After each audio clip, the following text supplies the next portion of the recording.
Alors, je m'appelle Stéphane Choprade, je suis instructeur d'équitation.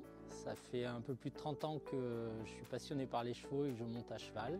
Je me suis installé donc sur un centre équestre, poney club, écurie de propriétaires. On pratique essentiellement les 3 disciplines olympiques, donc le dressage, le saut d'obstacle et le concours complet. Et il y a une 3e partie qui me tient à cœur, c'est la formation professionnelle auprès des stagiaires futurs moniteurs, animateurs et entraîneurs en équitation. On a 3 lots de chevaux, en gros 25 chevaux sur les 35, qui sont répartis en 3 troupeaux et qui sont sur du pâturage tournant. Alors pour moi, vraiment, le pâturage tournant, ça nous permet déjà de mieux utiliser la ressource en herbe. Donc on peut utiliser un peu différemment les pâtures. Et du coup, il y a certaines pâtures qu'on va faucher, on va faire du foin et qu'on pourra utiliser ensuite pour faire pâturer les chevaux une fois que l'herbe aura repoussé. En gros, d'avril à octobre, les chevaux ont du foin à disposition, mais on consomme très peu, voire pas du tout. On a du coup diminué la quantité de fourrage qu'on achète.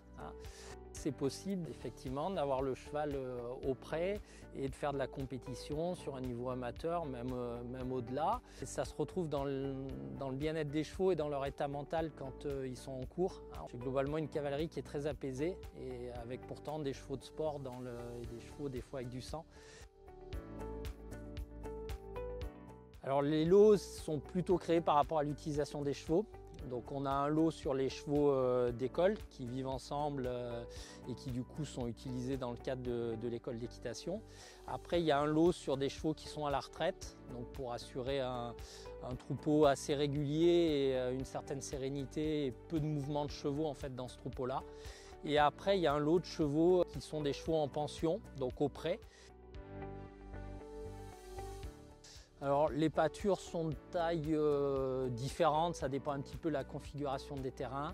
Après on le gère un peu en fonction, je ne vais pas dire au jour le jour, mais la météo a un rôle essentiel. La parcelle entre guillemets centrale, celle-là automatiquement les chevaux y passent beaucoup de temps, elle est généralement un peu surpâturée. Après les autres parcelles, on fait en sorte que dès que les chevaux ont pâturé et qu'on voit que ça commence à manquer d'herbe, on change de parcelle. Quand l'herbe pousse très bien, ils vont rester en gros une semaine sur les parcelles et puis après on va tourner un petit peu plus lentement sur l'été. On a une clôture plutôt d'enceinte avec 2 rubans de façon classique et puis un fil galvanisé qui assure la circulation optimale du courant. Et sur les séparations de parcelles, on a des clôtures plus simples avec des piquets plus espacés et on utilise du tuyau PVC qui fait un système d'écarteur avec un double fil de chaque côté.